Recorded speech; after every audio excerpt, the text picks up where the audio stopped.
Bine v-am găsit, dragilor din Zodia Gemeni, oriunde v-ați afla. Bine ați venit tuturor pe canalul meu, Tarot Flori de Loto, la o nouă lectură temporală, fără limită de timp. O lectură pe care voi să o puteți urmări oricând doriți sau atunci când apare în viața voastră. Desigur, dragilor, un lucru pe care eu vi-l aduc aminte la fiecare lectură, pentru că este important, este o lectură generală, iar deciziile și alegerile pe care voi le faceți vă construiesc propriul viitor. Așa că vă rog din suflet, luați decât acele mesaje care rezonează cu voi, iar restul lăsați-le să zboare în univers, pentru că sigur sunt pentru alte energii care într-o mai mică sau mai mare măsură au legătură cu Zodia Gemeni. Așa că, dragilor, toți cei care aveți Soare, Lună, Venus, Ascendentul sau oricare alt aspect astral important pentru voi din harta voastră natală și care are legătură cu Zodia Gemeni, atunci această lectură este de asemenea și pentru voi. Avem aici ceva... Avem un șarpe care vorbește de foarte multă atracție și de foarte multă dorință. Cineva este atras de voi. Cineva este atras de voi, dar la nivel sexual sau fizic. Este o persoană precum un șarpe, așa.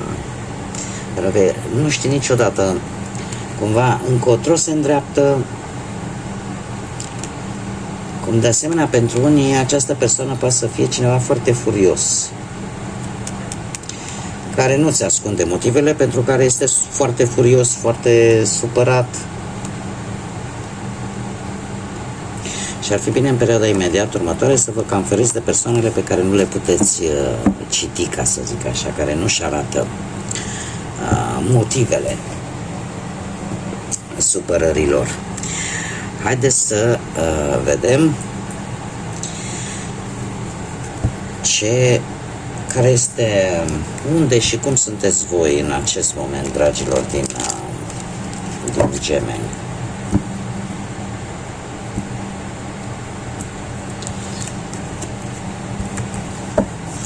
Foarte interesant cum s-au tăiat. Dragilor, se pare că unii dintre voi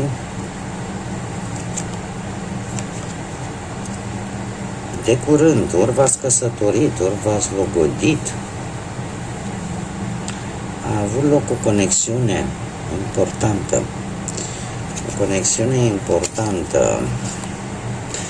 Dar această conexiune importantă de care voi ați avut parte a supărat o energie. O energie a suferit foarte mult aici. Și eu spune că a fost o energie feminină. Haideți să o luăm cu începutul. Avem ginerele. Ginerele care ori ați fost la o căsătorie, ori voi v-ați căsătorit. Are legătură cu treaba asta. Ori ați făcut o legătură, că ați semnat un contract important la locul de muncă, că ați semnat un contract vis-a-vis de o sumă de bani la nivel de financiar. Dar acest lucru, și aici mă miră pe mine, a întristat pe cineva. Și a întristat pe cineva, eu zice mai în vârstă, din câte mi arată mie cărțile. Și o energie, știu că e o lectură generală, puteți să adaptați, dar în principal mie mi-apare o energie feminină, care a fost foarte tristă, a fost foarte supărată de această legătură, de această nuntă, de acest contract. A fost cineva aici care nu a fost total de acord. În prezent se pare că aveți parte de mesaje, de noutăți, de vești, că e prin e-mail, că e prin apeluri, că e ceva important. Sunt vești, eu zic că sunt vești destul de bune. Destul de bune. Următoarea perioadă, la ce să vă așteptați în următoarea perioadă? Uite, aici mi-apare o energie masculină de data aceasta. O energie masculină care este cineva din jurul vostru, că pleacă de la un vecin, prieten, cineva din familie, este cineva mai în vârstă, o energie masculină care vine cu un mesaj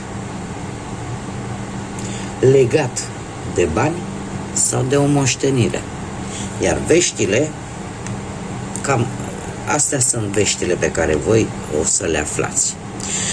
De asemenea, mesajele mai pot fi relaționate, cum am mai spus, ori de bani, ori de vreo moștenire, ori de vreo sarcină, de venirea pe lumea unui copil pentru unii dintre voi, nu pentru toată lumea, desigur.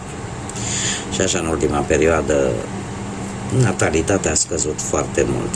Dar eu îmi fac datoria să vă spun ce îmi spun cărțile. Pe unul este cineva care se dă mare. Este cineva care îi place să se împăuneze.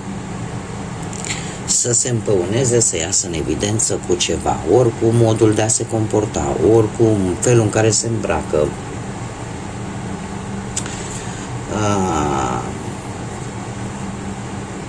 Încearcă oarecum să vă impresioneze în următoarea perioadă.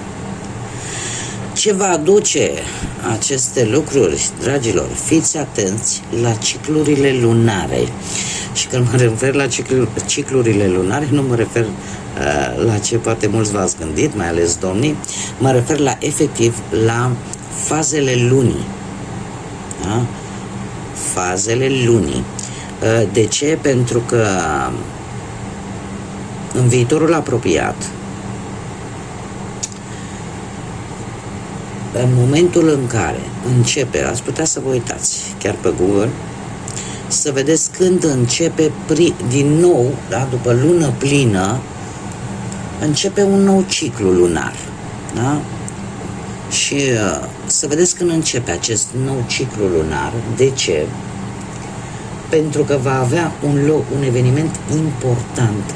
Va avea loc un eveniment important, schimbări importante în viața voastră, care vă vor schimba planurile brusc. Adică dacă, nu știu, dau un exemplu. Dom'le, eu m-am gândit să mă duc în vacanță. Când? Săptămâna viitoare. Ce-mi spune mie această carte?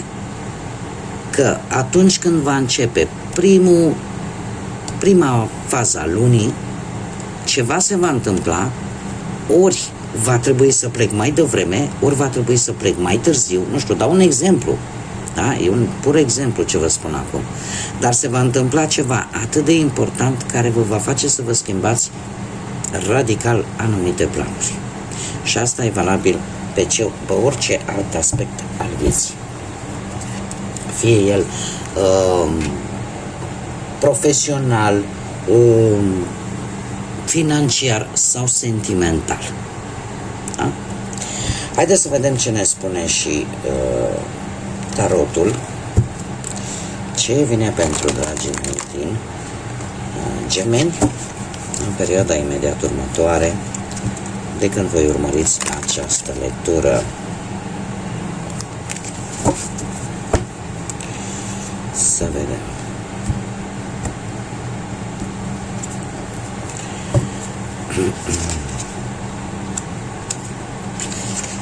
Ați avut parte de o trezire, da, ați avut parte de o trezire care va ajuta să închideți anumite situații care durau de foarte multă vreme. Lucrul ăsta v-a adus foarte multă abundență, v-a adus o părere mult mai bună despre voi, o atenție mult mai mărită vis-a-vis de propria voastră persoană și eu aș zice că încheierea unor capitole din viața voastră, indiferent pe ce plan vorbim, pe voi v-a ajutat.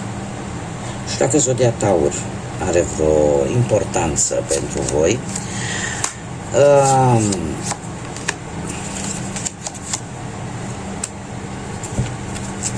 da. Deci,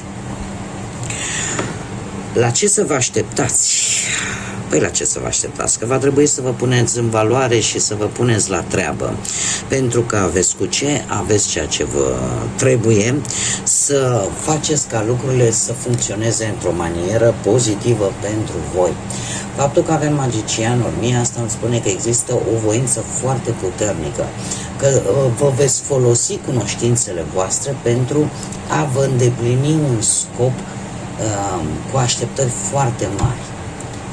Da? Aveți un plan, nu știu, sau o situație, indiferent de ce vorbim, de muncă, de bani sau de dragoste, aveți cu ce și vă veți pune pe treabă, ca să zic așa. Vor apărea poate îmbunătățiri la locul de muncă, vreo avansare, găsești ceva de muncă. Dacă vorbim de bani, o șansă de a câștiga ceva bănuți în plus va apărea și lucrul ăsta vă va pune, cum să spun eu, vă veți folosi abilitățile voastre, da? Pentru a obține respectiva sumă de bani. Ideea care este, voi ca și zodie, mai ales pentru cei care aveți soarele în Gemeni și ascendentul de asemenea, voi sunteți foarte flexibili și în același timp foarte inteligenți. Adică faptul că nu prea vă implicați foarte tare emoțional în general, asta vă face să fiți într-o permanentă căutare de informații noi, de faptul că vă schimbați opiniile cumva cu destul de mare ușurință și sunteți foarte curioși, foarte vivace.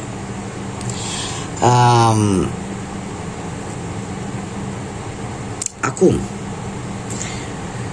la ce să vă mai așteptați? Avem și un cavaler de spade care foarte bine vă poate reprezenta și pe voi, pentru că reprezintă zodiile de aer, Gemeni, Balanță, Vărsător, iar acest cavaler de spade, dacă vă reprezintă pe voi, asta îmi spune că voi vreți să vă lansați cu toată puterea către ceva care are legătură cu un plan de viitor. Dacă voi v-ați făcut planul bine, l-ați gândit, l-ați analizat și considerați că, într-adevăr, e momentul oportun să-l puneți în aplicare, atunci go for it, nu te opri, mergi înainte, pentru că ideea sau planul tău are șanse de câștig. Dar dacă decât să te lansezi în forță cu gândul că lasă că văd eu ce o să fie, aici se cere un pic de echilibru, un pic de responsabilitate, pentru că știți cum e, câteodată graba strică treaba. Da? Poate să apară un nou job pentru unii dintre voi sau o nouă afacere proprie. Pentru alții, dacă vorbim de bani, poate să apară realizarea a ceva material, ceva se va concretiza poate la nivel material. Alții poate să-și deschidă propriul local, propria afacere, alții pot primi niște bani total neașteptați, dar, așa cum v-am mai spus, șansele, da, există, dar planificați-vă, nu le faceți, lăsați purtat așa de hazard, să vă lăsați purtat, lasă că voi vedea eu ce-o fi, pentru că nu e tocmai nu e cea mai bună alegere. Da? Analizați, folosiți-vă istețimea, inteligența și, în general, încercați să faceți totul corect. Cei care sunteți, vă interesează viața asta sentimentală, e posibil să apară o nouă reîmpăcare, mai ales pentru cei care sunteți distanțați, la care ați avut ceva probleme, dar, desigur, faceți un pic planificat, da? Trebuie să existe. Această carte despre asta ne vorbește, de a te planifica și a nu lăsa lucrurile să treacă așa negândite, pentru că cavalerul de spade e renumit pentru iuțimea cu care face lucrurile, iar atunci când nu sunt gândite îndeajuns, riscă să facă mai mult rău decât bine. Bun. Ce ne spune viitorul apropiat? Viitorul apropiat, dragilor, în primul și în primul rând, ne vorbește despre bani, despre situația financiară. și faptul că veți fi foarte economi, aveți un plan de a economisi niște bănuți pentru ceva anume, ceva care pentru voi este important, așa că veți fi un pic zgârciți, ca să zic așa, nu veți da drumul la bani foarte ușor în viitorul apropiat, dar lăsând asta la o parte și vorbind la modul general pentru planul profesional cât și sentimental, acest 4 de monede mie vorbește de o stabilitate, atât din punct de vedere profesional, chiar dacă poate multora dintre voi nu prea vă place activitatea și de obicei voi vă cam plictisiți destul de repede, dar atâta timp cât vă oferă respectivul job un salariu stabil, bine plătit, acceptați, faceți compromisul ăsta și acceptați. Cât pe partea asta sentimentală există, mare atenție, există riscul pentru unii care sunteți într-o relație de a vă atașa ori voi, ori perechea voastră într-o manieră destul de anxioasă, unul față de celălalt. În momentul în care eu aș zice, mai degrabă aș zice că perechea voastră cumva are acest atașament anxios față de voi. E ca și cum simți câteodată că nu ai aer, că nu te lasă să respiri, că poate vrea de fiecare dată să fie acolo, ceea ce vouă în general, și nu neapărat numai gemenilor, în general zodiilor de aer, sufocarea asta nu... Pentru că aveți senzația că rămâneți fără aer. Nu sunteți o zodie de aer și aveți nevoie de aer. Și atunci e posibil ca în perioada imediat următoare să se manifeste acest atașament anxios al perechii voastre față de voi, care nu o să aducă tocmai așa multe rezultate bune. Și cumva va trebui să încercați să ieșiți din această zonă. Iar cei care sunteți singurei pe plan sentimental, aș spune că trebuie să ieșiți. Trebuie să ieșiți, nu mai stați în casă, nu mai stați pe calculator, încercați să ieșiți în societate, pentru că alminteri vă veți găsi foarte greu pe cineva. Da? Bun, haideți să mergem mai departe și să vedem ce spirit animal, ce mesaj are pentru voi și vă va însoți în această viitoare perioadă pe voi, dragilor din Gemeni. Ia să vedem ce mesaj am pentru voi. Uite că a și sărit o carte. Oh, și avem leul.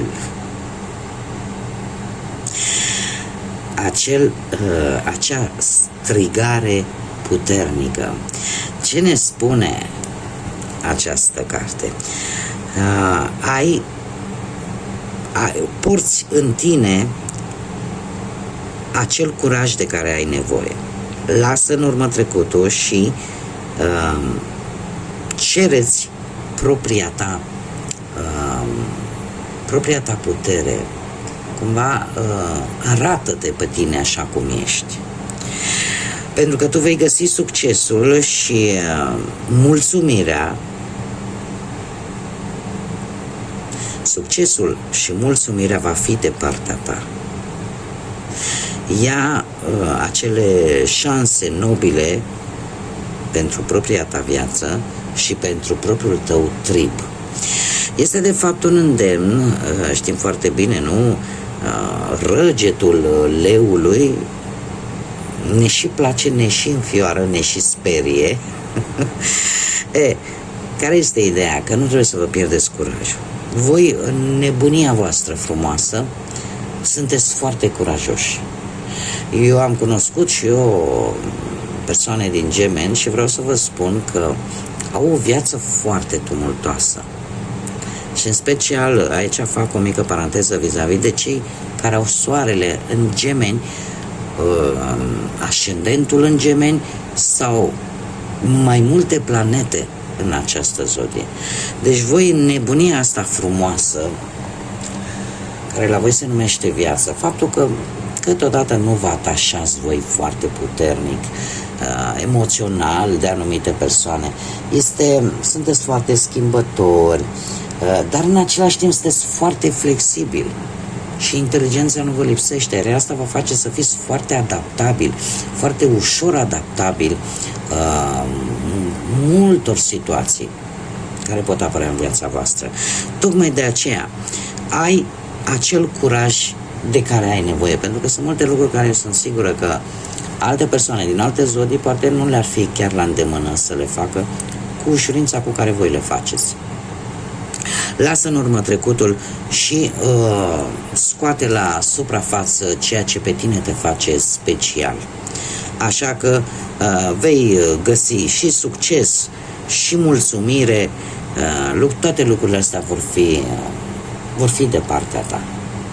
Așa că gândește-te la tine, dar și la tribul tău, la cei de lângă tine, la cei dragi de lângă tine și ia cele mai nobile decizii. Gândindu-te, e un moment în care va trebui să vă gândiți atât la voi, cât și la cei de lângă voi, la cei dragi voi.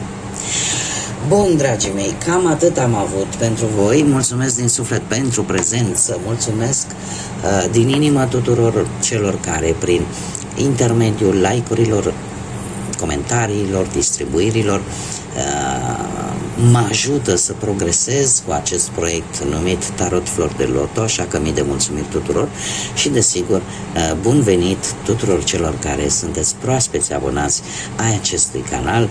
Bine ați venit în cercul nostru atât de frumos al florilor de lotus. Până data viitoare când ne vom reîntâlni la o nouă lectură, vă doresc tot binele din lume, multă înțelepciune, multă energie pozitivă și multă pace și căldură în suflete și în gânduri. Până data viitoare când ne vom reîntâlni, numai bine și să fiți iubiți, dragilor!